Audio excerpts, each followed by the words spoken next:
Hare Krishna. So எல்லாரையும் இந்த so இந்த 15வது அத்தியாயத்துல நம்ம பார்த்தோம் எப்படி அந்த ஒரு மரம், அந்த மரத்துடைய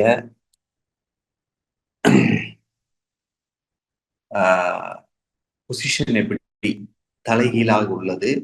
இந்த பௌதீக உலகத்துல எல்லாமே தாறுமாறாக உள்ளது.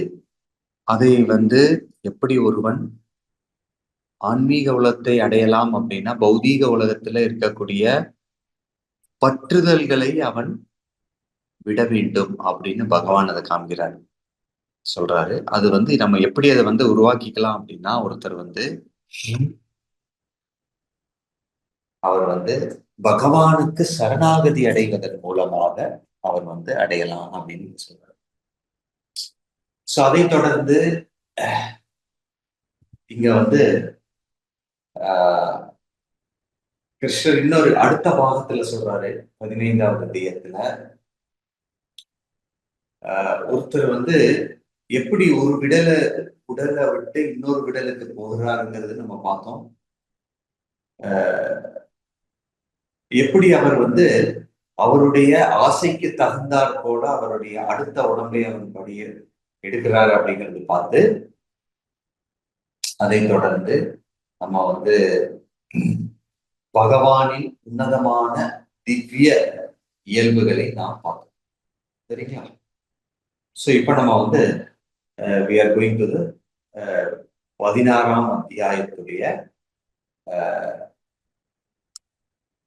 ரத்தன சுருக்கம்.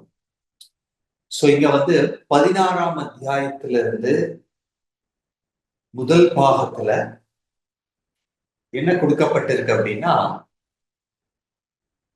இதோடைய அர்த்தமே தெய்வீக மற்றும் அசுர இயல்புகள் அப்படிங்கிறது தான் என்னுடைய தலைப்பு. சோ நம்ம முதல் பாகத்துல தெய்வீக குணங்கள் என்னென்ன அப்படின்னு பார்ப்போம். அதை தொடர்ந்து அசுரர்களுடைய குணங்கள் என்னென்ன அப்படின்னு. சோ அப்போ ஒவ்வொரு குணங்களும் நம்ம இதை பற்றி தெரிந்து கொண்ட பிறகு எதெல்லாம் நம்ம வளர்த்துக்கணும், எதையெல்லாம் விடணும் அப்படிங்கிற இதையும் நாம பார்க்கணும். சரிங்களா? இது ரொம்ப இம்பார்ட்டன்ட். இது உங்களுக்கு பகவத்கீதையுடைய நடைமுறை அத்தியாயமாக கருதப்படும். அப்படின்னா என்ன? நான் பகவத்கீதையில என்ன புரிஞ்சுக்கிட்டேன், எனக்கு என்ன மாற்றம் வந்தது அப்படின்னு இந்த அத்தியாயத்துல இருந்து நீங்க பார்க்கலாம். சரிங்களா? நான் பேசுறது கேக்குதுங்களா? பிரபுஜி கிளியரா கேக்குது. Okay, thank you very much. Okay, so நான் முதலே திரும்பி சொன்ன மாதிரி it is a very very important சாப்டருங்க. அப்படின்னா என்ன, நான் பகவத்கீதையை கேட்டு எப்படி நாங்க நடைமுறை, ஏன்னா ஒரு பக்தன் ஆகிறான் அப்படின்னா அவர் அவருடைய மனசு எப்படி மாறுகின்றதுங்கிறது ரொம்ப முக்கியம். எப்படி மாறுது அப்படின்னா, எப்படி அவங்க நல்ல குணங்கள்லாம் வளர்த்துக்கிறாரு, தெய்வீக குணங்கள்லாம். அப்போ முக்கியமானது என்ன, என்னெல்லாம் தெய்வீக குணங்கள், எதெல்லாம் தெய்வீக குணங்கள் இல்ல அப்படிங்கிறது, அசுர குணங்கள்னு தெரிஞ்சாதானே நம்ம எந்த ஸ்தானத்துல இருக்கன்னு புரிஞ்சுக்க முடியும். சோ முதல் பாகத்துல தெய்வீக இயல்புகள், இரண்டாவது பாகத்துல அசுர இயல்புகள், அப்புறம் எதெல்லாம் தெய்வீகத்தன்மை, எதெல்லாம் அசுரைத்தன்மை என்ற மூன்றாவது பாகம். இங்க ரொம்ப விசேஷமானது என்ன அப்படின்னா,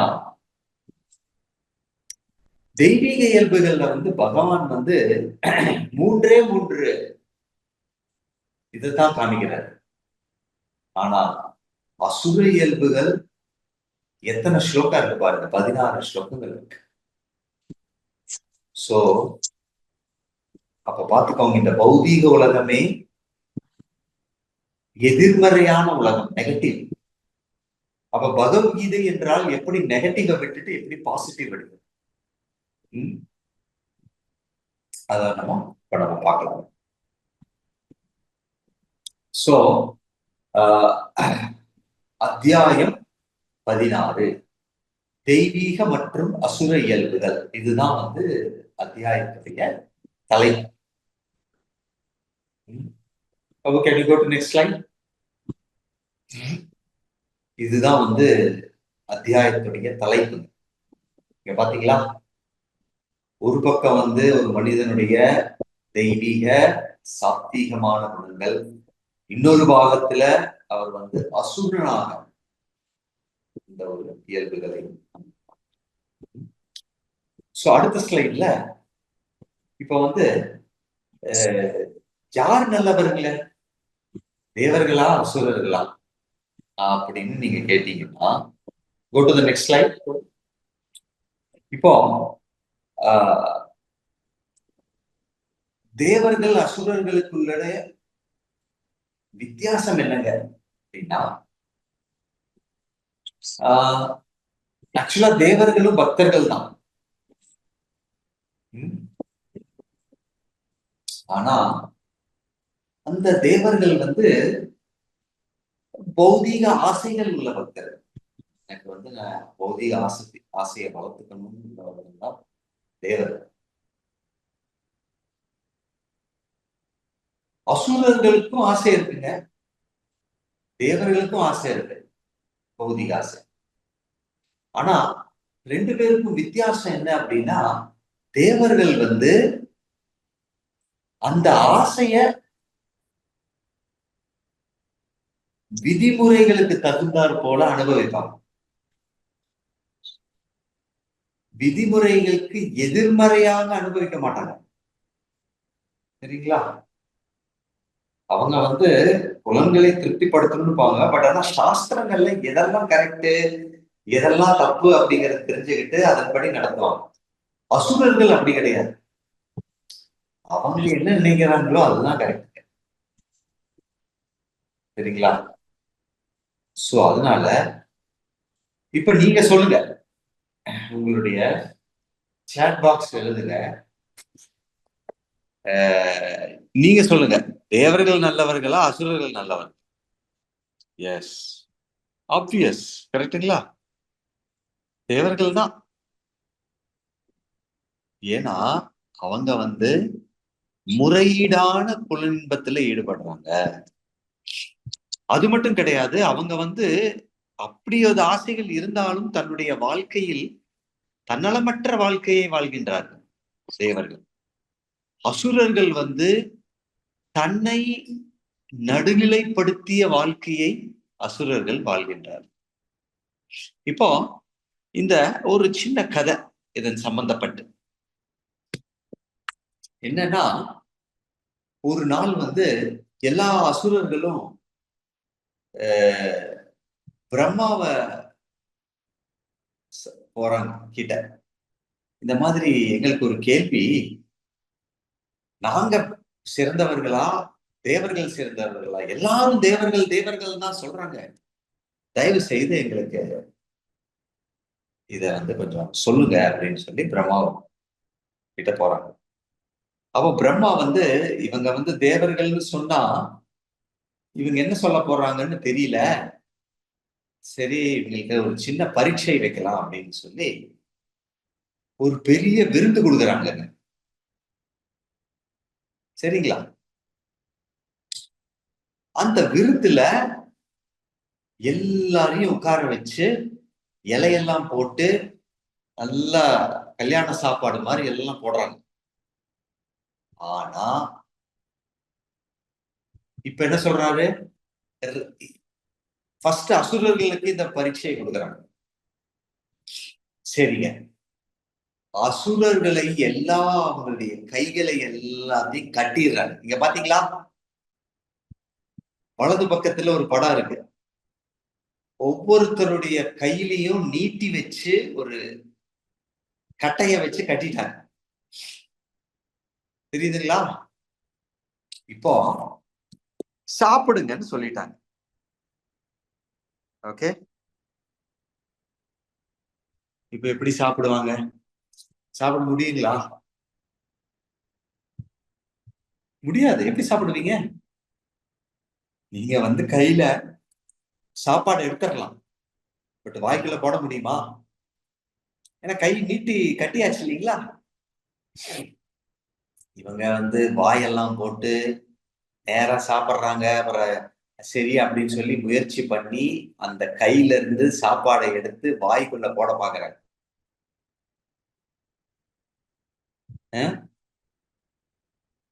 அப்போ ஒண்ணுமே நடக்க மாட்டேங்குது. அவங்க அப்படி தூரமா வச்சு வாயில போடுறாங்க, அது வாய்க்கு பதிலா மூக்குக்குள்ள போயிடும். அப்போ ஒரே ஃப்ரஸ்ட்ரேஷன்ல, கோபத்துல அந்த இலையில இருக்கிறதெல்லாம் தூக்கி வீசுறாங்க, காலில் உதைக்கிறாங்க. ஓகே, அவங்க வந்து தோல்வி அடைஞ்சிட்டாங்க.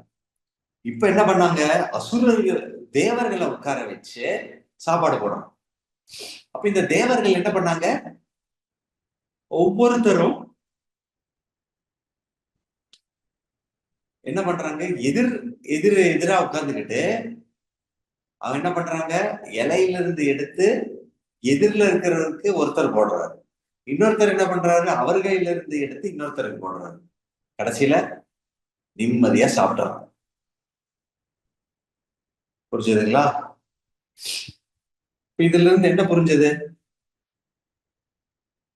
என்ன புரிஞ்சது அப்படின்னா,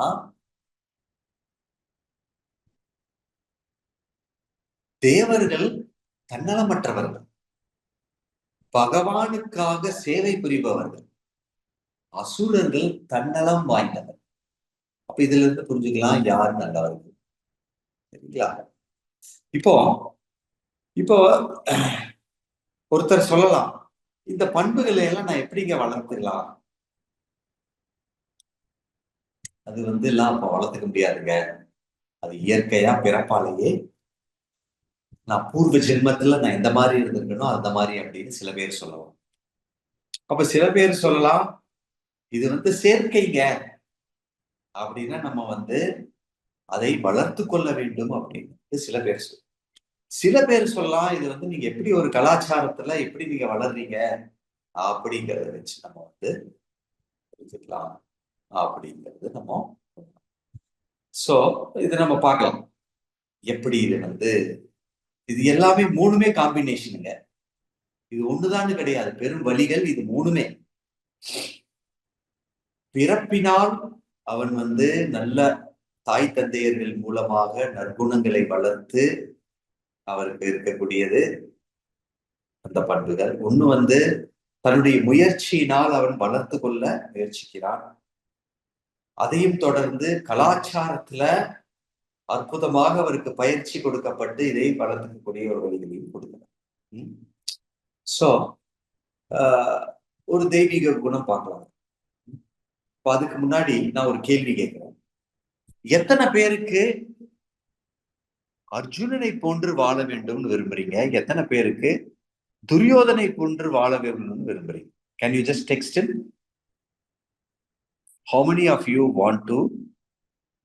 Please text. How many want to like Arjuna? How many want to be like Duryodhana? Wow, Arjuna, like Arjuna, Arjuna, Arjuna. Sure, Arjuna. ஆஹா, பகவத்கீதை பெறுவதற்கு சரியான மாணவர்கள் நீங்க. அப்பா, ஒருத்தர் கூட துரியோதன மாதிரி போடலீங்களே, ஏங்க? So you understood how good qualities are very attractive.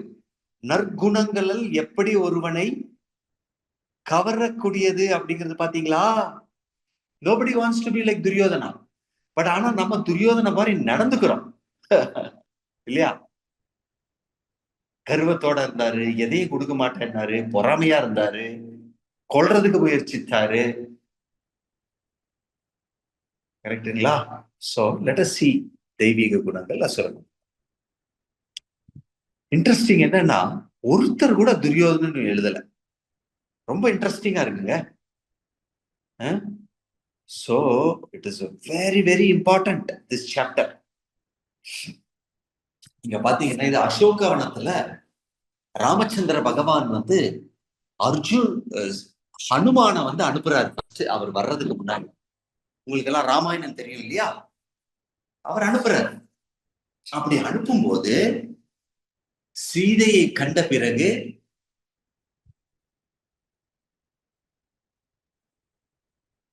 Our our first சொல்றார், இந்த அரக்கிகளை எல்லாம் நான் கொன்று விடுவேன், நீங்கள் எனக்கு உத்தரவு இடுங்கள் அரசியே, சீதாமையாவே அப்படின்னு ஹனுமான் சொல்றார். அப்போ சீதாமாயி ஒரு கதை சொல்றாங்க. எத்தனை பேர் இந்த கதையை கேட்டிருக்கீங்க? ஹேண்ட் ரைஸ் பண்ணுங்க. ரொம்ப அற்புதமான கதை. ஓ, ஜீவிதா முருகேஷன் நீங்க கேட்டிருக்கீங்க. Very nice. நிர்மலா நீங்களும் கேட்டிருக்கீங்க. Very good. So let me tell this. Can go to the next slide. இங்க பாத்தீங்கன்னா ஒரு கரடி, ஒரு சிங்கம், ஒரு வேடன். இந்த வேடன் என்னாச்சு அப்படின்னா அவர் மரத்துல இருக்காரு. இது சீதாமாயி ஹனுமானுக்கு சொல்றாரு. எப்போ ஹனுமான் சொல்றாரு, நீங்க உத்தரவிட்டீங்கன்னா இந்த அரக்கிகளை எல்லாம் நான் கொன்று விடுவேன் அப்படின்னு. அப்போ சீதாமாயி இந்த கதையை சொல்றாரு. ஒரு நாள் ஒரு வேடா இருந்தா அப்படி. அந்த வேடை மரத்துல ஏறி அவர் நல்லா தூங்கிட்டு இருந்தார். அந்த சமயத்துல இந்த புலி இந்த கரடிய துரத்தி அந்த மரத்துல கரடி ஏறிடுச்சு. அப்ப புலினால ஒண்ணும் பண்ண முடியல. அப்போ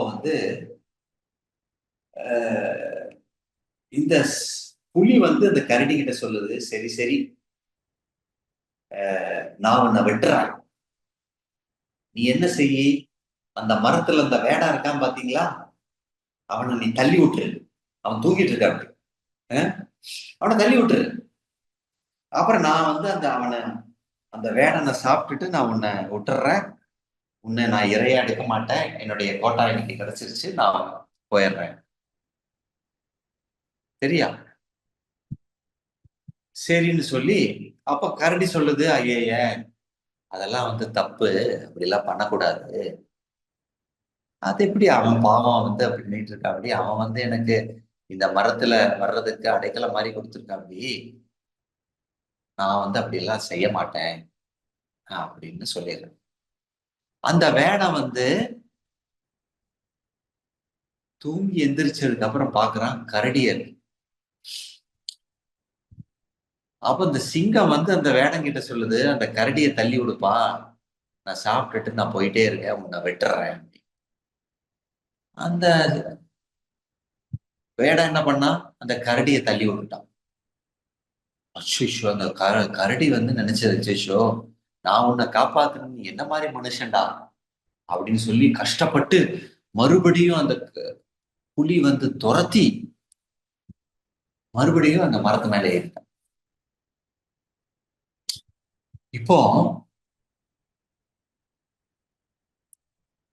இந்த வேடம் இப்போ முழிச்சிருக்கா, அப்படி பயந்துட்டா, ஐயோ அந்த கரடி கிட்ட என்ன விட்டுருப்பா, நான் இந்த மாதிரி தப்பு பண்ணிட்டேன்.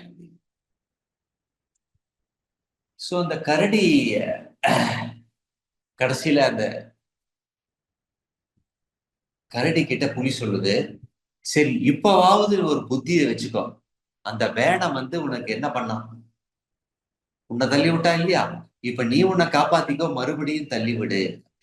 அப்ப அந்த கரடி சொல்லுது, நான் அப்படி செய்ய மாட்டேன், அப்ப எனக்கும் அந்த வேடனுக்கும் என்ன வித்தியாசம், அவன் அப்படி செஞ்சான் அப்படின்னு சொல்லி இந்த கதையை சொல்லி, நம்ம எல்லாம் தேவர்கள், தேவ குணத்தை உடையவர்கள், நாம் நாம் என்னது இப்படி எல்லாம் செய்யக்கூடாது அப்படின்னு சொல்லி ஹனுமானுக்கு இத சொல்றாங்க. புரியுதுங்களா?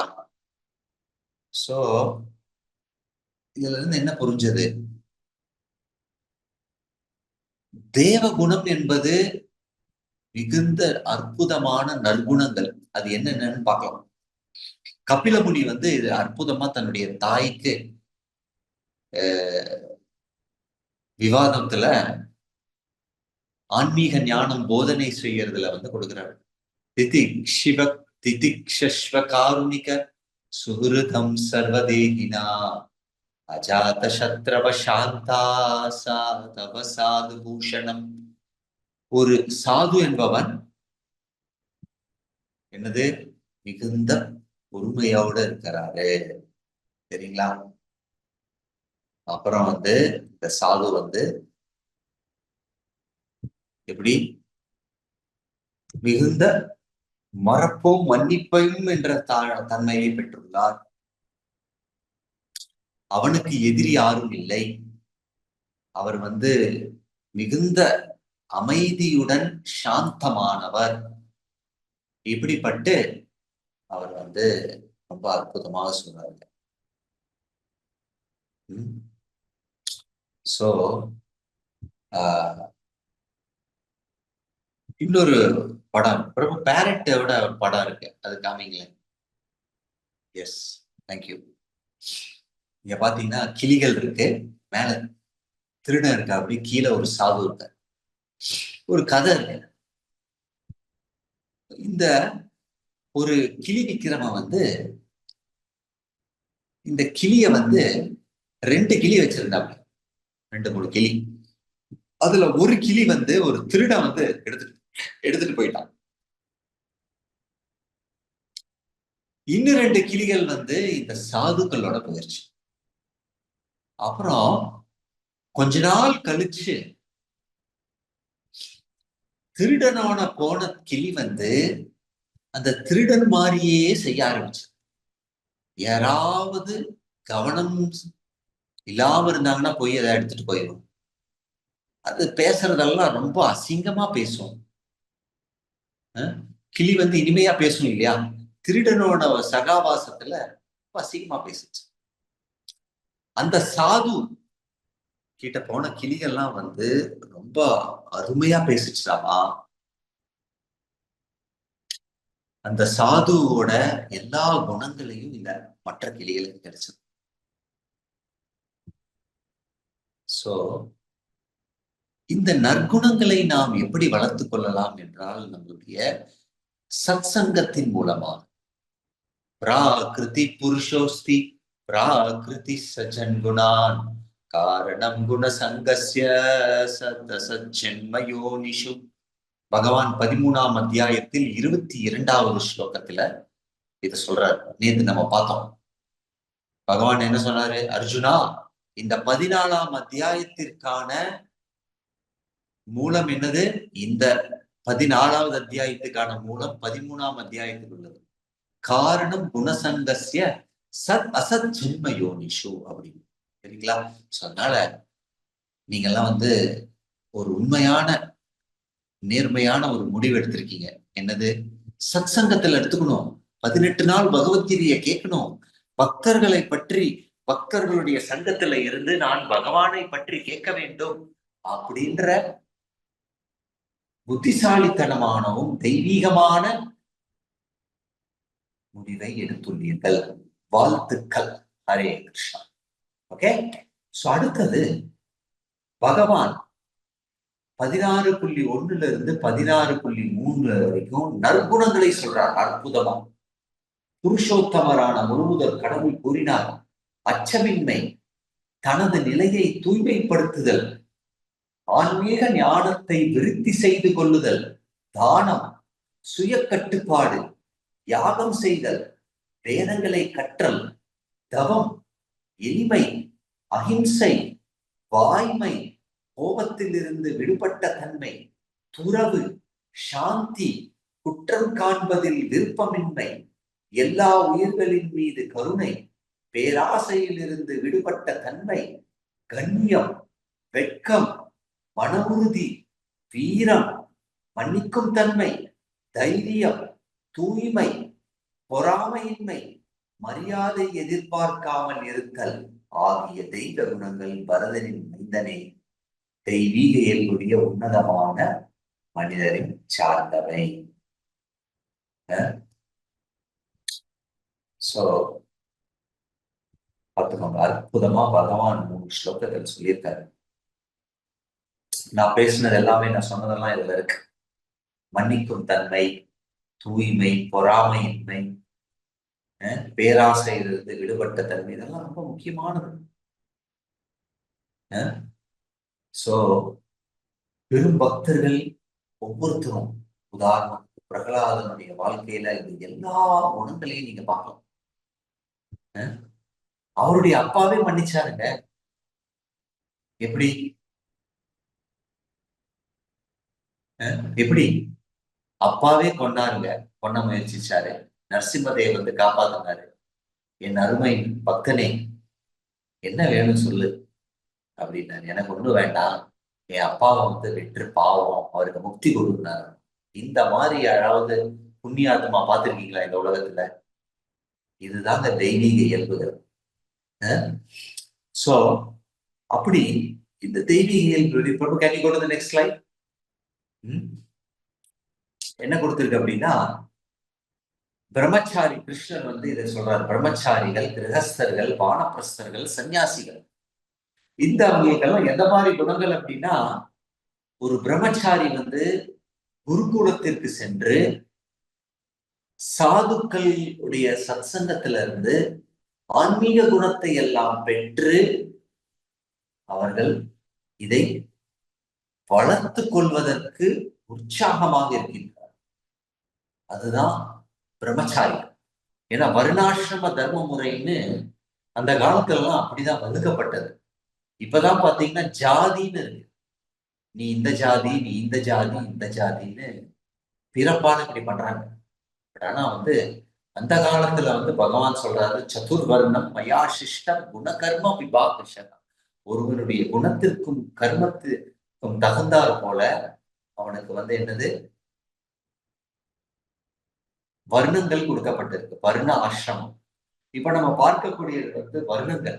பிரம்மச்சாரியம், கிரகஸ்தா, வானப்பிரஸ்தா, சன்னியா. இப்ப பார்க்கக்கூடியது வந்து என்னன்னா ஆசிரமங்கள்.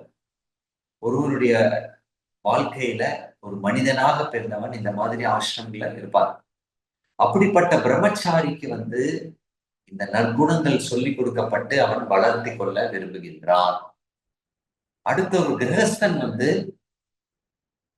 தானம் கொடுக்கிறார். கிரகஸ்தனுடைய முக்கிய விதிமுறை என்ன அப்படின்னா தானம் கொடுக்கும். வானப்பிரஸ்தர் எப்படின்னா தவம் செய்வது. என்னது? தபஸ்யம் செய்வது. சந்நியாசி என்பவர் அச்சமின்றி வாழுவது. இப்படி சாஸ்திரங்கள்ல கொடுக்கப்பட்டிருக்கு. அதே மாதிரி பிரபு, நெக்ஸ்ட் ஸ்லைட் பிரபு. வர்ணத்தில் பிராமணர்கள், சத்திரியர்கள், வைசியர்கள், சூத்திரர்கள், இவருக்குள்ள நற்குணங்கள் என்னென்ன? ஒரு பிராமணன் எளிமையான இருக்கிறார்.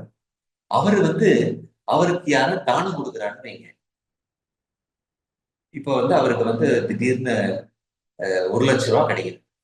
ஒரு பிராமணன் தன்னுடைய வாழ்க்கையை மிகவும் எளிமையாக வாழக்கூடியவர். அவர் பார்ப்பாரு, இத்தனை பணம் எனக்கு வந்ததுன்னா மாயா என்னை குடிச்சு பௌதிகமா என்ன ஆக்கிரும், கர்ப்பமாக்கிரும்னு சொல்லி அதுல எத்தனை பணம் தேவையோ அவருக்கு வந்து இன்னைக்கு இந்த தற்சமயத்துக்கு 100 ரூபாய் வேணும் 3 வேலை சாப்பிட்றதுக்கும் தன்னுடைய இதை அதை மட்டும் எடுத்துட்டு 99,900 ரூபாய் கொடுத்துருவாங்க. ஒரு உதாரணத்துக்கு சொல்றேன். எளிமையான உடகம். யாராவது வந்து அவருக்கு வந்து தீங்கு செய்தா ஜீசஸ் கிரைஸ்ட் என்ன சொல்றாரு? ஒரு கண்ணுல நீ அடி வாங்கினா என்ன பண்ணும்? நம்ம அந்த நம்ம அடி அவருக்கு வந்து அடி கொடுப்போம். அவர் என்ன சொல்றாரு? இன்னொரு கண்ணத்தை காமிச்சு வந்து வாங்கிக்கிறாரு. இதுதான் ஒரு பிராமணன். ஒரு சத்திரியன் என்பவன் வீரத்துல வாழணும். அதனாலதான் கிருஷ்ணருக்கு ரொம்ப கோபம் அர்ஜுனர் மேல.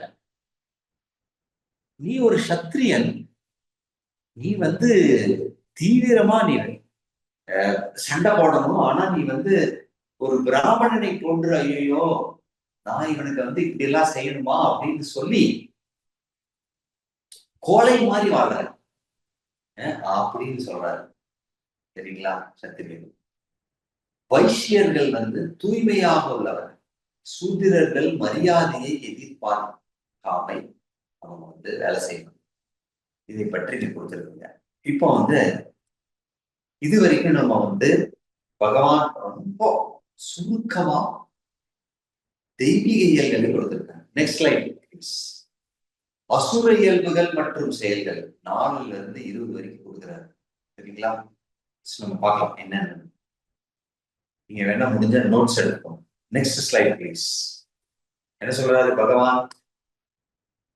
அர்ஜுனா, பிருதாவின் மைந்தனே, தற்பெருமை, அகந்தை, வீண் அபிமானம், கோபம், கொடூரம், அறியாமை ஆகியவை அசுர இயல்பை உடையவர்களின் குணங்கள் ஆகும்.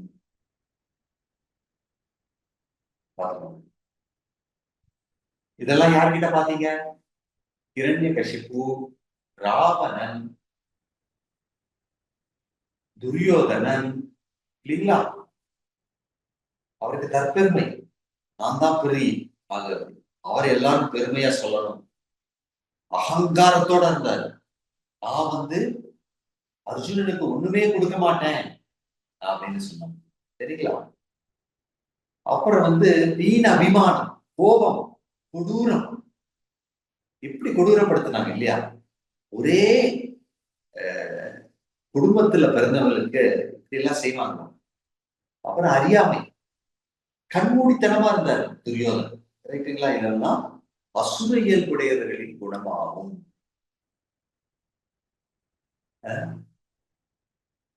தெய்வீக குணங்கள் என்ன?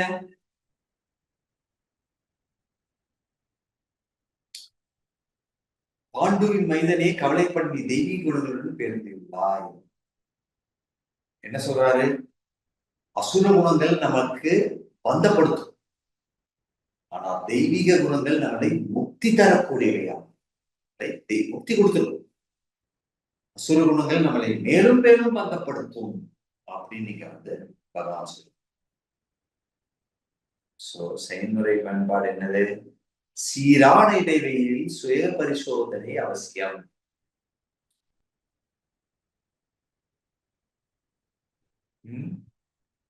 சோ அர்ஜுனன் வந்து நம்ம நினைக்கலாம், ஐயோ நான் கொல்ல போறேனே, இத்தனை பேரை நான் கொல்றேனே, இது வந்து நல்லது இல்லையே அப்படின்னு. ஆனா கிருஷ்ணர் முடிவு பண்ணாரு, அசுரர்களையும் கௌரவர்களையும் கொல்லணும். ஏன்னா அவங்க வந்து தர்மத்தை நிலைநாட்டவில்லை. என்ன பண்ணாங்க? பாண்டவர்களுக்கு சரியாக நடத்தல. சோ இப்படி நம்ம வந்து நம்மளுடைய வாழ்க்கையில சுய பரிசோதனை செய்யும். அதுக்குதான் நான் முதலே சொன்னேன், ஏங்க இந்த பகவத்கீதை வகுப்பு அட்டன் பண்றது ரொம்ப முக்கியம் அப்படின்னா, ஏன்னா அப்பதான் சுய பரிசோதனை செய்ய முடியும். நான் ஏன் கோபப்படுறேன், நான் இன்னொருத்தருக்கு மேல ஏன் வந்து பொறாமப்படுறேன் அப்படிலாம் அப்பதான் தெரியும். ஏன்னா அதுதான், அது வந்து அசுர குணம்னு அப்பதான் நமக்கு தெரியும் இல்லைங்களா? Next slide please. பிருதாவின் மைந்தனே, இவ்வுலகில் உள்ள படைக்கப்பட்ட உயிர்வாளிகளில் தெய்வீகமானவர்கள், அசுரர்கள் என 2 வகையினர் உள்ளனர். தெய்வீக குணங்களை பற்றி ஏற்கனவே மிக விவரமாக உனக்கு விளக்கியுள்ளேன். இனி அசுரர்களின் குணங்களை என்னிடமிருந்து கேட்பாயாக. Next slide please. Hare Krishna Prabhu. Yeah, இப்ப பகவான் இதுவரைக்கும் தெய்வீக குணங்களை பத்தி சொல்லிடுறாரு. இப்ப அசுரர் குணங்களை பத்தி சொல்ல போறாரு விவரமாக. கொஞ்சம் நம்ம பார்த்தோம். Next slide please. என்னது? இப்ப பாத்தீங்கன்னா கிருஷ்ணர் வந்து நம்ம ஒவ்வொரு அத்தியாயத்துல பார்த்தோம். சிதப்பிரஜ்ஞன்னா யாரு, பலனை பற்று வைக்காமல் செயலாற்றுதலை பற்றி 3வது அத்தியாயம், 4வது அத்தியாயத்துல நிஷ்காம கர்ம யோகம், 6வது அத்தியாயத்துல யோகியின் மனக்கட்டுப்பாடு, 10வது பகவானின் இயல்புகள் 12வது அத்தியாயம் பக்தரின் இயல்புகள், 13 உன்னத இயல்புகள், 16ஆம் அத்தியாயத்தில் என்னது அசுரர்கள். Next slide please. சோ 16.7ல கொடுக்கப்பட்டிருக்கு. என்ன கொடுக்கப்பட்டிருக்கு? அர்ஜுனா,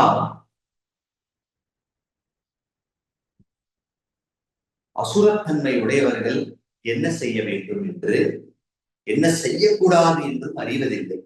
தூய்மையோ முறையான நடத்தையோ வாய்மையோ அவர்களில் காணப்படுவதில்லை. சோ ஃபர்ஸ்ட் வந்துங்க, அசுரனுக்கு உள்ள குணம் என்னன்னா, அவருக்கு தெரியாதுங்க என்ன செய்யணும் என்ன செய்யக்கூடாது. அப்ப இந்த மாதிரி ஒரு முறை நான் ஒரு வகுப்பு எடுத்துட்டு இருந்தேங்க. அப்போ ஒருத்தர் சொன்னாங்க, ஐயோங்க எனக்கு இது இப்படி பார்த்தா நான் அசுரன் ஆச்சுங்களே அப்படின்னு சொன்னாரு.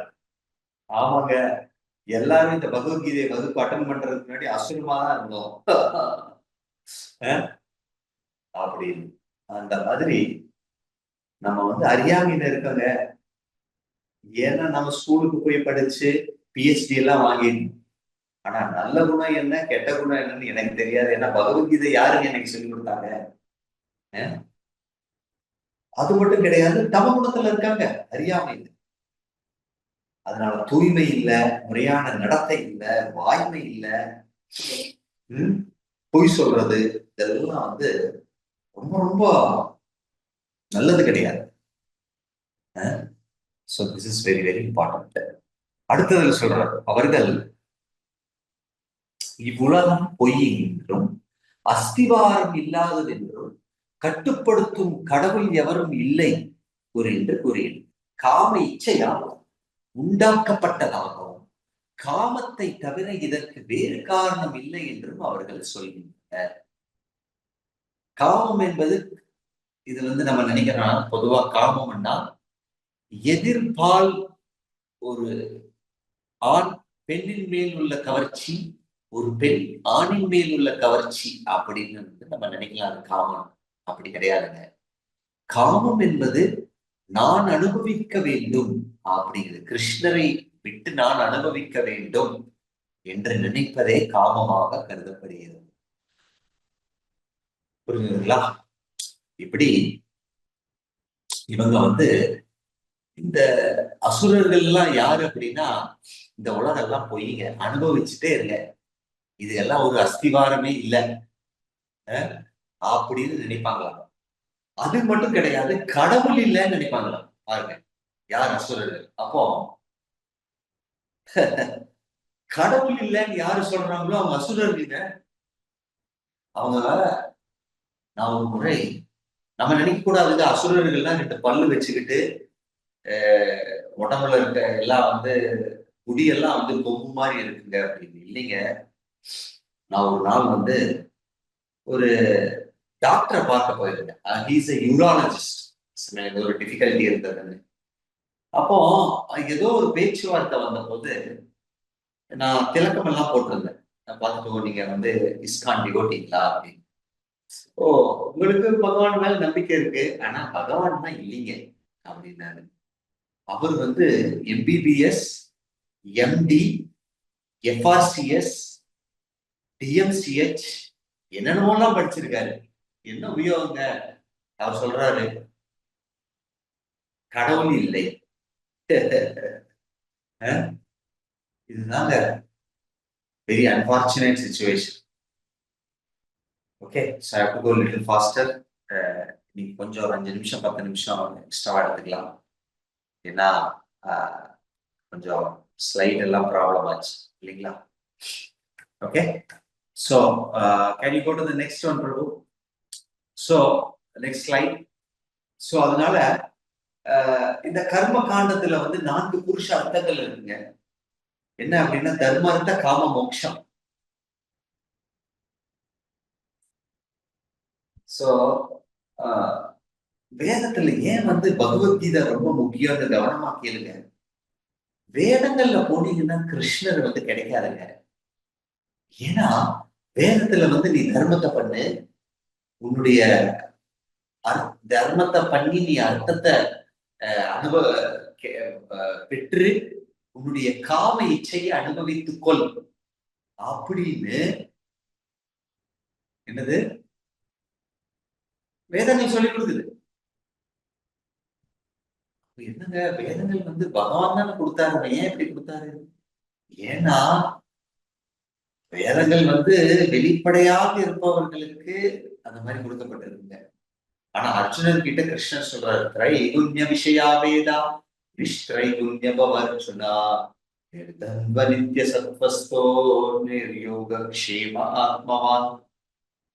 சோ பகவான் சொல்றாரு, அர்ஜுனா இந்த 3 வேதம் எல்லாம் விட்டுருப்பான், அதெல்லாம் வந்து எடுத்துக்காது. ஏன்னா அது முக்குணங்களுக்கு சேர்ந்தது.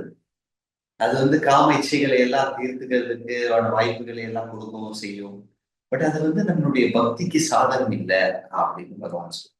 அப்புறம் அடுத்தது என்னங்க அப்படின்னா, go to next line please. பஞ்சம புருஷார்த்தம்னு கொடுக்கப்பட்டதுங்க. சரிங்களா? சைத்தன்ய மகாபிரபு வந்து கொடுத்தாரு, பிரேம குமார்த்தோ மகான் அப்படின்னா பிரேமம், கிருஷ்ணனுடைய அன்புதான் பிரேமமாக கருதப்படுகிறது. சோ பகவான் வந்து பஞ்சம புருஷார்த்தத்தை கொடுக்குறாரு, என்னது கிருஷ்ண பிரேமம். அதே நமக்கு கிடைச்சதுன்னா நம்ம ஆனந்தமா இருக்கலாங்க. சோ எல்லாருக்குமே சந்தோஷமா இருக்கணும், ஆனந்தமா இருக்கணும்னு ஒரு விருப்பம் இல்லைங்களா? Next light please. பகவத்கீதை 16:9. இத்தகைய முடிவுகளை பின்பற்றி அறிவில்லாதவர்களும் தம்மை இழந்தவர்களும் அசுரர்கள் உலகத்தை அழிவதற்காக பலனற்ற கொடூரமான செயல்களில் ஈடுபடுகிறது. சோ அசுரர்கள் என்ன பண்ணுவாங்க? யாரா இருந்தாலும் சரி, எப்படி இருந்தாலும் சரி, என்னுடைய புலனின்பத்திற்காக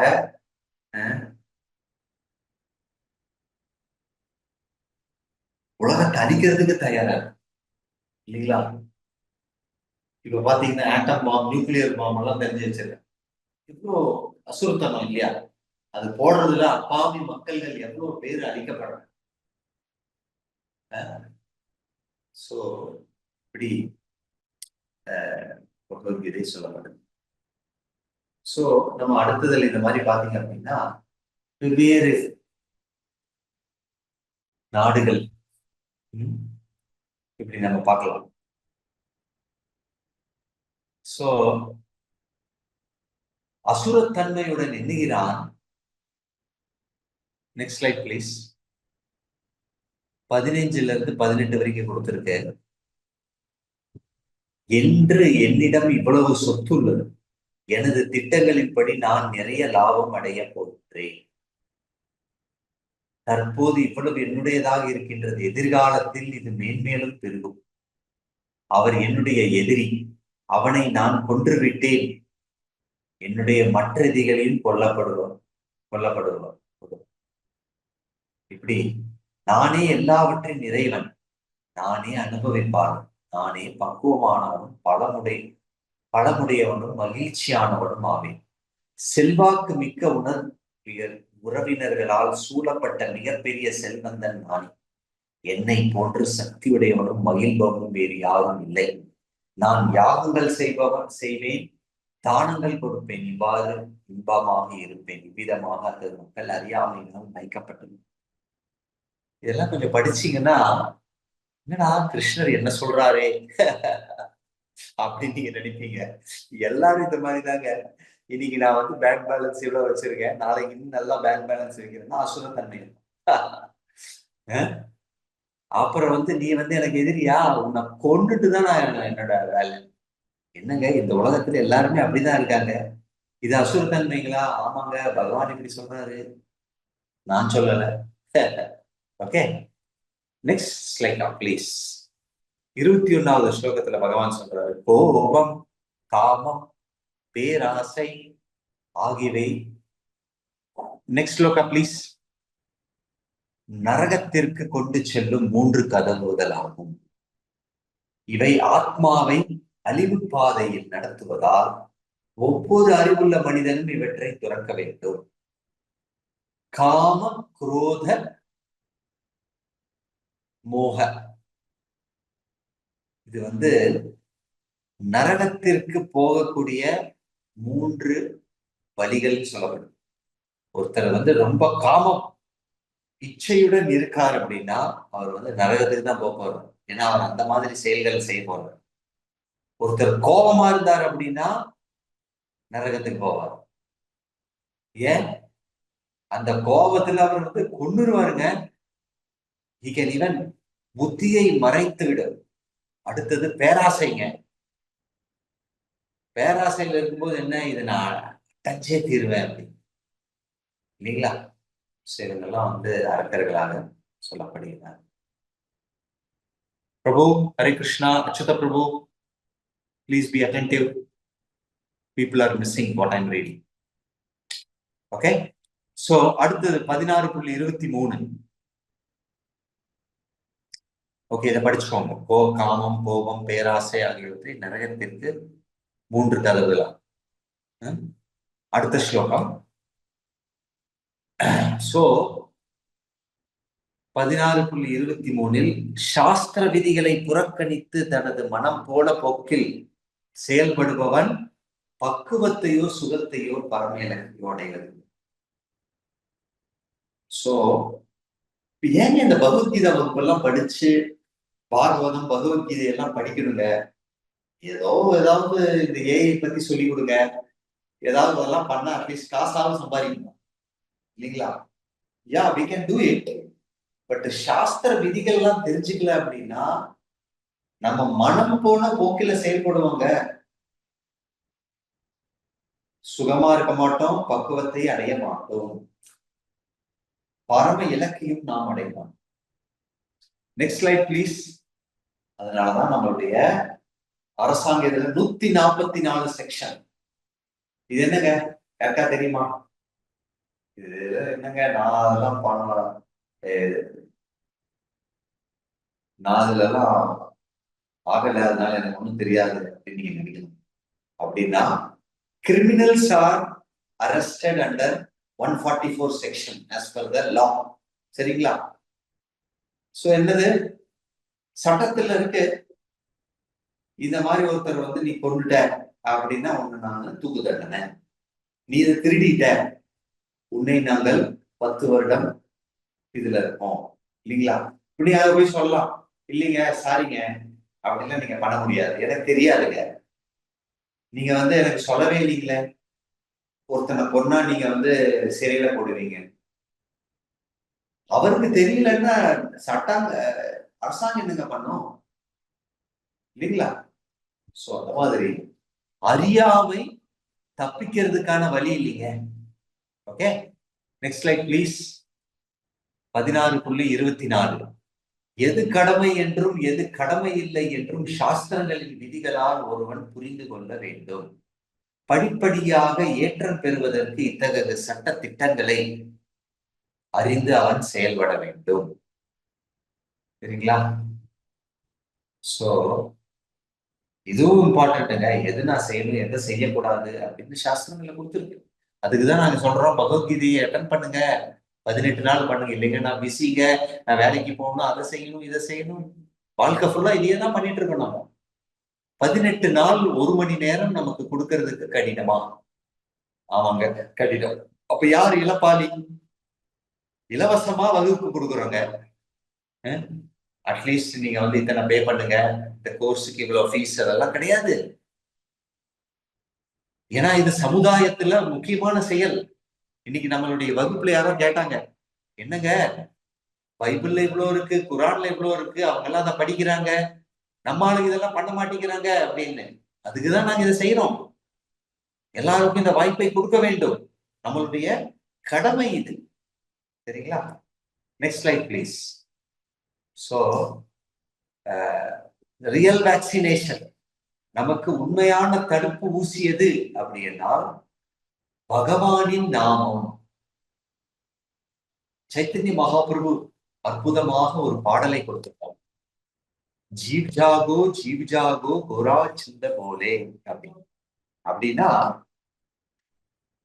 உறங்கிக் கொண்டிருக்கும் ஆத்மாவே நீ வந்து எழுவாயாக. நீ வந்து அறியாமையின் இதுல நீ வந்து தூங்கிட்டு இருக்க. தயவு செய்து எந்திரிச்சு பகவானுடைய நாமத்தை ஜெபம் செய்து பகவானை பற்றி கேளு அப்படின்னு சொல்றது. சரிங்களா? ஆக்சுவலி அது வந்து இந்த நாம ஜெபம் வீடியோ போகும். But it is I think I have shared a PDF. So சாஸ்திர விதிகளை அறிந்து நாம் செயல்பட வேண்டும். ஒருத்தர் வந்து சாட் பாக்ஸ்ல போட்டிருக்காரு. என்னங்க போட்டிருக்காரு? Ignorance of crime. அறியாமை வந்து அது வந்து ஆமாங்க. நீங்க வந்து மனிதனாக பிறந்த பிறகு உன்னை பற்றியும் பகவானை பற்றியும் இந்த உலகத்தை பற்றியும் நீங்க அறியல அப்படின்னா it is a crime. Very sorry to say. And you will be punished. நீங்க வந்து தண்டிக்கப்படுவீர்கள். அப்ப நீங்க போய் ஐயோ ஏங்க தண்டிக்கிறீங்க எனக்கு தெரியாதுன்னா ஒண்ணுமே பண்ண மாட்டாங்க இல்லைங்களா?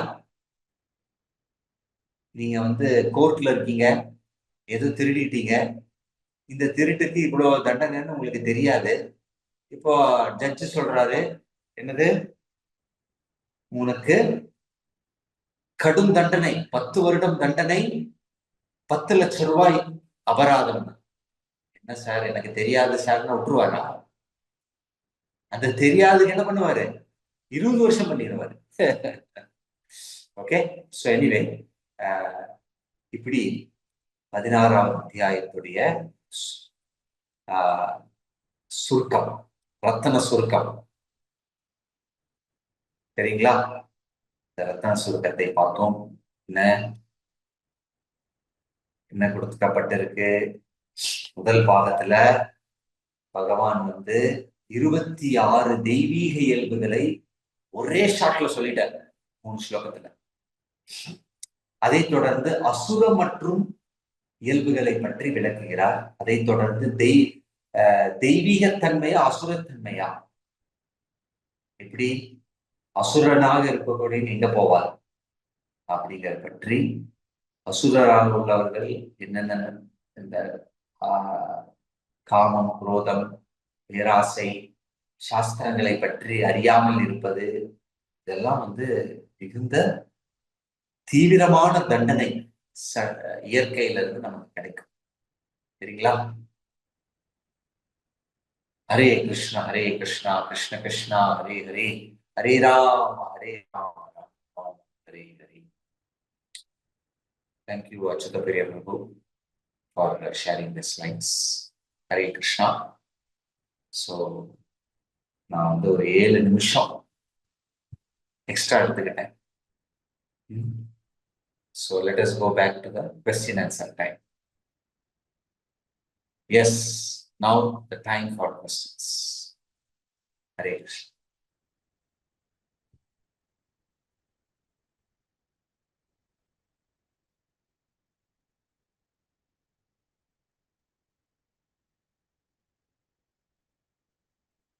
நீங்க ஹேண்ட் ரைஸ் பண்ணீங்கன்னா அவங்க வந்து அன்மியூட் பண்ணுவாங்க. அன்மியூட் பண்ணியாச்சு இல்லையா? இல்லையா? The host can unmute Meerabai ma'am. அவங்கள நம்ம அசுரர்களை பத்தி சொல்லும்போது, இந்த வாமன அவதாரத்துல மகாபலி வந்து நல்ல கிங்க, எல்லாரும் சந்தோஷமா இருந்தாங்க. அப்போ அது எதுக்கு விஷ்ணு வந்து வாமன அவதாரம் எடுத்து அவரை சப்ரஸ் பண்றாங்க? யா, ஆக்சுவலா வந்து பலி மகாராஜர் வந்து அசுரருடைய அரசர், அசுர குலத்த அரசர்.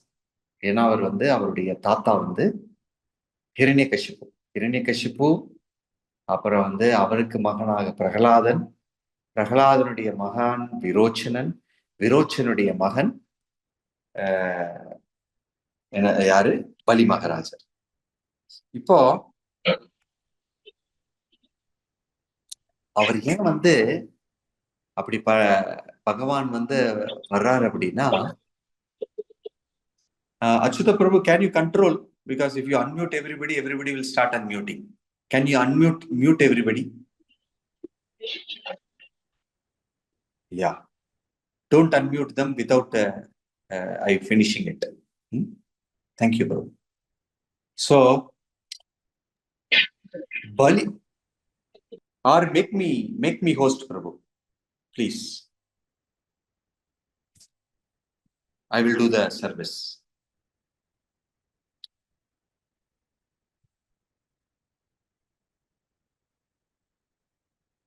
So, அவர் வந்து என்ன பண்ணார் அப்படின்னா, தேவர்கள்கிட்ட இருந்து எல்லாமே பறிக்க முயற்சிச்சார். அவர் நல்லதா இருந்தாலும் அவர் தேவர்கள்கிட்ட இருந்தது எல்லாத்தையும் எடுத்து பிரபஞ்சம் ஃபுல்லா he was controlling. ஸோ அது வந்து தேவர்கள் வந்து பாதிக்கப்பட்டாங்க. ஸோ அதனால இந்திரனுடைய முறையீட்டுல அதித்தியுடைய வேண்டுகோள்ல பகவான் வந்து வாமன அவதாரமா வந்து அவர்கிட்ட இருந்து எல்லாத்தையும் பறித்து எதெல்லாம் தேவருக்கு போகணுமோ தேவருக்கு கொடுத்தாரு. சரிங்களா? ஸோ அதனாலதான் it happen. Okay, Hare Krishna. Prakash, நீங்க உங்களுடைய கேள்வி. ஹரே கிருஷ்ணா பிரபுஜி. ஹரே கிருஷ்ணா. இப்ப நான் ஒரு விஷயம் வந்து நான் பார்த்தேன். இந்த மாதிரி பகவத்கீதையில வந்து அர்ஜுனர் வந்து கிருஷ்ணர் கிட்ட வந்து எது தர்மம் அப்படின்னு கேக்குறாரு. அதுக்கு வந்து கிருஷ்ணர் வந்து எது தேவையோ அதுவே தர்மம் அப்படின்னு சொல்லியிருக்காங்க அப்படிங்கிற மாதிரி படிச்சிருந்தேன். இது வந்து உண்மைதானுங்களா? எது தேவையோ அப்படின்னு அப்ப நான் நினைப்பேன், நான் எனக்கு வந்து ஆமா, அதுதான் எனக்கு டவுட்டுங்க. ஏன்னா எல்லாருமே இது என்னன்னா அவங்களுக்கு இப்ப எனக்கு வந்து கெட்டது செய்யணும்னு எனக்கு தோணுச்சுன்னா எனக்கு தேவை இருந்தா அது செஞ்சுக்கலாம், அது தர்மங்கிற மாதிரி எடுத்துக்கிறாங்க. அது வந்து அப்படிலாம் கொடுக்கல. ஆக்சுவலா எது தேவை அப்படிங்கறதெல்லாம் வந்து பகவத்கீதை அப்படிலாம் கொடுக்கப்பட்டது. பகவத்கீதையில என்ன கொடுத்துருக்குன்னா உன்னுடைய கடமையை செய்யணும்னு சொல்றாரு. நீ எது தேவையோ அதை பத்தி நீ அடைஞ்சிட்டு நீ போயிட்டே இருந்தா வந்து எங்கேயுமே கொடுக்கல. உன்னுடைய கடமையை செய், பலனை எதிர்பாராது. So it is not that பகவான் வந்து என்ன வேணுமோ நீ நினைச்சு பண்ணிக்கோ அப்படின்னு. சோ ராகவன் ரமேஷ், நீங்க சொல்லுங்க. வணக்கம் பிரபுஜி.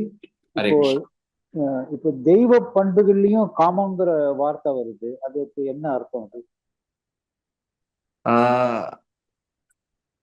எங்க வருது? உங்க ஸ்லைட்ல நான் பார்த்த மாதிரி எனக்கு ஞாபகம். அது வந்து ஆமம் இருக்கு. தெய்வத்தன்மையில வந்து காமம் வராது. அந்த காமம் வந்து தெய்வம் மீது போகும்போது அது அன்பாயம். So we don't have காமம் ஃபார் தெய்வத்துக்கு மேல. அது வந்து பகவான் மேல அந்த காமம் அது இருக்கு அப்படின்னா அது வந்து அன்பாவும் மாறி. ஹரே கிருஷ்ணா.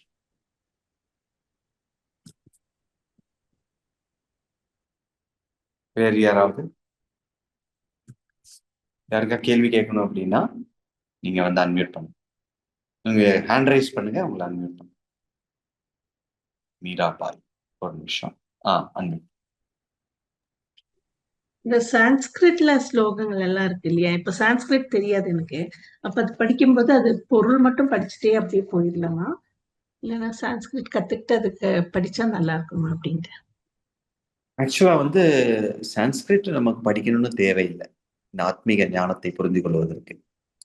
நீங்க வந்து பாத்தீங்கன்னா பகவத்கீதை வாங்கினீங்கன்னா அந்த சான்ஸ்கிரிட்ல என்ன கொடுத்துருக்கோ அதே தமிழ்ல கொடுத்துருக்கோம். இப்ப நீங்க வந்து ஒரு ஸ்லோகம் எடுத்துக்கலாம் பகவத்கீதையில. நம்ம இது வரைக்கும் பார்த்ததுல 9வது அத்தியாயத்துல பகவான் சொல்றாரு, மன்மனா பவ மத்பக்தோ மத்யாஜி மாம் நமஸ்குரு மாம் யவைஷ்யாசி சத்யந்தே பிரதிஜானிகி பிரியோஸ்மி. அப்படின்னா என்ன? இப்போ வந்து இல்ல நான் என்ன சொல்ல வரேன்னா, இப்ப இது வந்து சான்ஸ்கிரிட்டுங்க. நீங்க ஆக்சுவலா எங்களுடைய பகவத்கீதை எடுத்தீங்கன்னா அந்த சான்ஸ்கிரிட்ல அது என்ன லாங்குவேஜ் பகவத்கீதாவோ அது அப்படியே சான்ஸ்கிரிட் தமிழ் லாங்குவேஜ்ல இருக்கும். இப்ப வந்து மன்மனா அப்படின்னா மா இன் 2 சுழி எண். ம். அப்ப ம். நீங்க அதை பார்த்தே படிச்சிடலாம். எனக்கு ஆக்சுவலா இல்ல பாத்தீங்கன்னா நான் வந்து பொருள் சான்ஸ்கிரிட் மட்டும் படிச்சா அப்படியே போயிட்டே இருக்கலாமா? இல்லைன்னா ஸ்லோகங்கள் படிச்சுட்டே ஸ்லோகங்களும் அப்படி படிக்கிறது விசேஷம். ஏன்னா அது பகவானுடைய வாயிலிருந்து வந்தது இல்லையா? It is very auspicious to recite the slokas. Okay. ஆரம்ப காலத்துல உங்களுக்கு கஷ்டமா இருக்கு அப்படின்னா நீங்க மொழிபெயர்ப்பு பொருளுரை படிச்சுட்டு போயிடலாம். பட் வந்து ஓகே. ஸ்லோகங்கள் படிக்கிறது விசேஷம். Okay. Hare Krishna. Okay. Okay. Thank you. Hare Krishna. வேற யாராவது உங்களுக்கு கேள்விகள் இருந்தால் நீங்கள் ஹேண்ட் ரைஸ் பண்ணலாம்.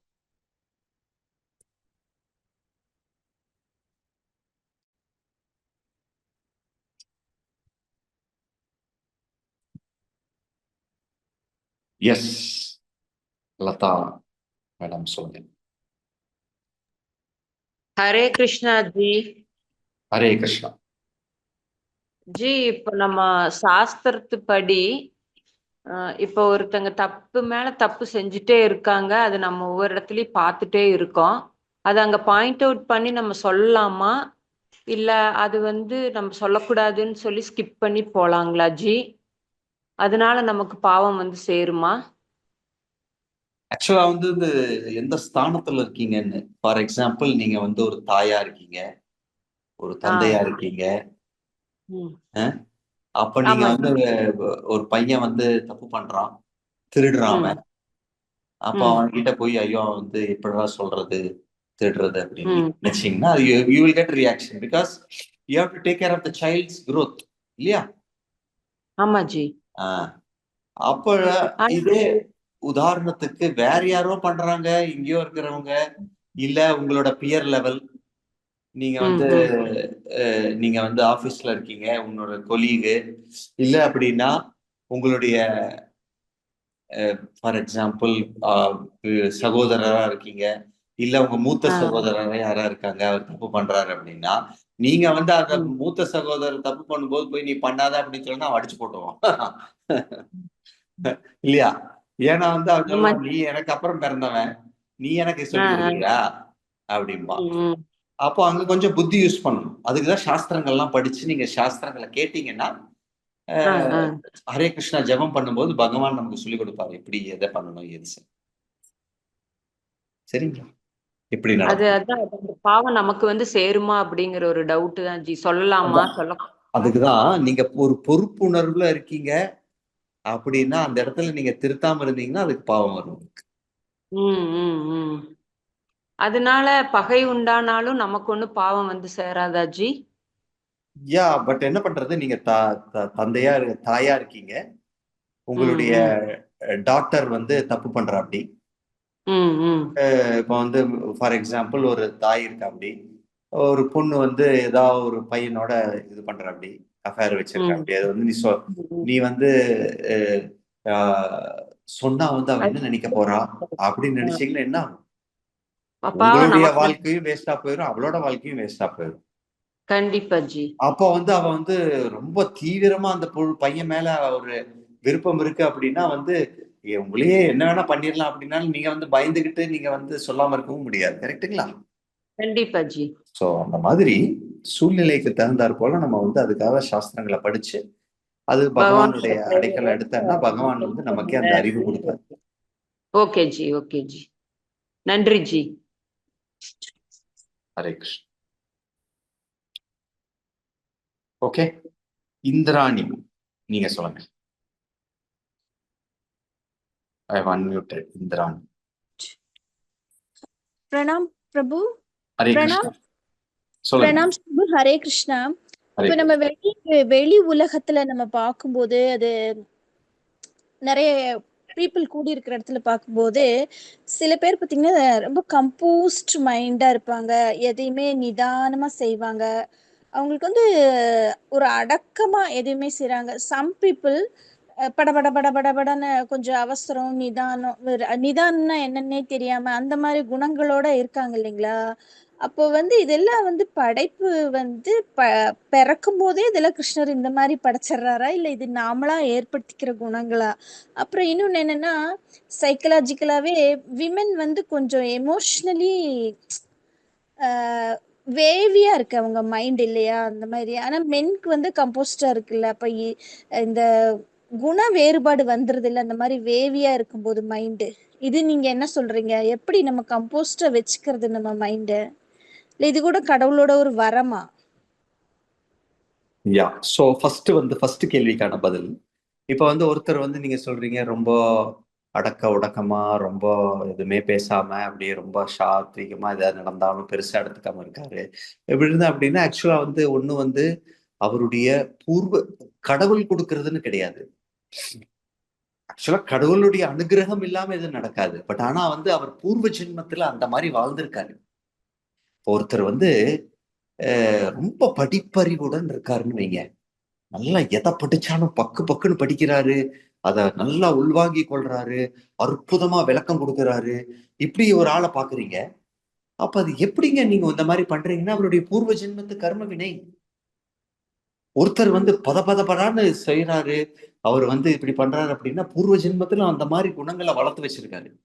அதை அவர்கிட்ட கண்டினியூ பண்றாரு அவர், இல்லையா? நம்ம எதை கேரி பண்ணிட்டு வர்றோம்?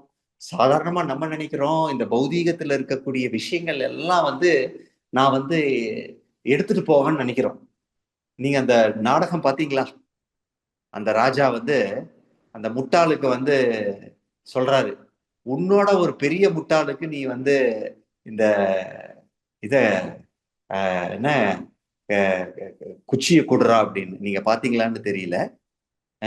அப்ப அவர் சொல்றாரு, அவரு இந்த முட்டாள் அவர்கிட்ட கேட்கிறாரு, நீ இத்தனை சம்பாரிச்சு வச்சிருக்கிய, இத நீ எடுத்துட்டு போ அப்படிங்கிறாரு. அப்போ அவர் சொல்றாரு, எடுத்துட்டு போக முடியாது அப்படின்னு. அப்புறம் உன்னுடைய மனைவி எல்லாம் கூட்டிட்டு போ, அதையும் விட்டு. அப்ப கடைசியில சொல்றாரு, நீ நீ தாண்டா முட்டாளு, எதையுமே எடுத்துட்டு போக முடியாது, அதுல நீ பற்றுதல் வச்சிருக்கிய அப்படின்னு. அப்போ நம்மளுடைய குணாதிசயங்கள் தான் நம்மளோட வருதுங்க. பாவ புண்ணியங்கள், குணாதிசயங்கள், அதுல நம்ம வேலை செய்யணும்.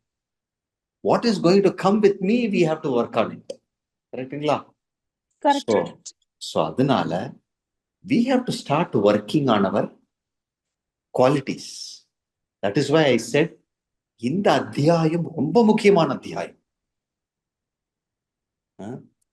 நான் நினைச்சேன் இந்த வீடியோ எல்லாம் இல்லாம இப்படி எல்லாம் பண்ண எல்லாரும் டிராப் ஆஃப் ஆயிருவீங்க.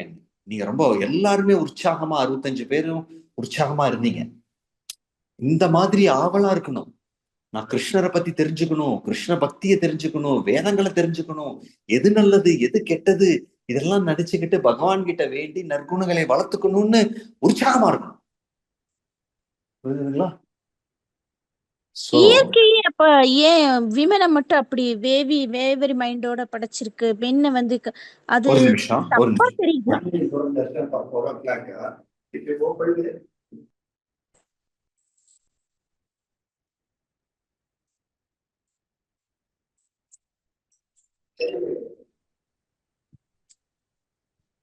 சொல்லுங்க. இயற்கையை சொல்றாங்களா சைக்கலாஜிக்கலாவே மென் எப்ப ஒரே மாதிரி உணர்ச்சி கட்டுப்படுத்தி அப்ப அந்த மாதிரி இருப்பாங்க. விமனுக்கு அப்படி டவுன் ஆகும், அந்த மாதிரி எமோஷனலா தான் இருப்பாங்கன்னு சொல்றாங்க இல்லையா?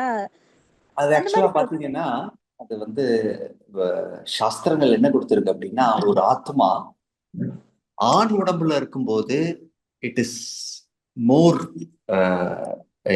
Emotionally very strong. அந்த ஆத்மா பெண்ணுடைய உடம்புக்கு போகும்போது they become weaker. They can be easily attacked women. Yes. அதனாலதான் சாஸ்திரங்கள் என்ன கொடுத்திருக்கு அப்படின்னா, ஒரு பெண் எப்பொழுதுமே சுதந்திரமாக இருக்கக்கூடாது அப்படின்னு கொடுத்திருக்குங்க. இது ஆக்சுவலா இப்படி நம்ம வெளியுலகத்தை பேசினா ரொம்ப ஆபத்து. இப்ப எல்லாருமே ஆண் பெண் சமமாக இருக்க வேண்டும் எல்லாரும் எதிர்பார்க்கிறாங்க இல்லையா? பட் ஆனா வேதங்கப்படி women's body is designed such a way she has to be always protected. ஒரு பெண்ணுடைய உடம்பு எப்பொழுதுமே பாதுகாக்க வேண்டும். அதனாலதான் அவளுடைய இளவயதில் தந்தையால பாதுகாக்கப்படுகிறாள். தன்னுடைய வளர்ந்த வயதில் கணவனால பாதுகாக்கப்படுகிறாள்.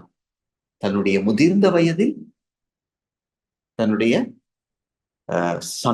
சன்னா புதல்வன் இல்லையா, அவனால பாதுகாக்க விட வேண்டும். இதுதான் சாஸ்திர விளக்கம். சோ பிரபுபாதர் அவருடைய இந்த 1965 அமெரிக்காவுக்கு போய் இத பத்தி எல்லாம் பேசும்போது ரொம்ப எதிர்மறையா பேச ஆரம்பிச்சிட்டாங்க. இந்த ஹரே கிருஷ்ணா இயக்கம் ஏன் இந்த மாதிரி எல்லாம் சொல்லுது அப்படின்னு. நாங்க சொல்லலைங்க, வேதங்கள்ல இருக்கிறது கொடுத்தோம் அப்படின்னு. சோ அந்த மாதிரி இது பகவானுடைய படைப்பு. சரிங்களா? Hare Krishna. Okay, any other questions? Already 8:55. Anybody has?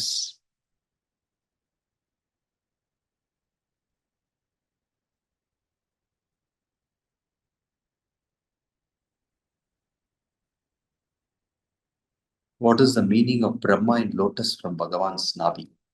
ஆக்சுவலா பகவானுடைய பெயர் பத்மநாபன். யாரெல்லாம் திருவனந்தபுரத்துக்கு போயிருக்கீங்களோ அங்க பத்மநாப கஷேத்திரத்துக்கு போயிருப்பீங்க. பத்மநாபன்னா பகவானுடைய தொப்பிலில் இருந்து ஒரு நாபத்துல இருந்து என்ன வருது, பத்மம் வருது. அந்த பத்மத்துலதான் பிரம்மா பிறக்கின்றார் அப்படின்னு. புரிஞ்சுதுங்களா? அதுதான் அதோடைய விளக்கம். ஹரே கிருஷ்ணா. ஓகே, வேற ஏதாவது கேள்விகள்?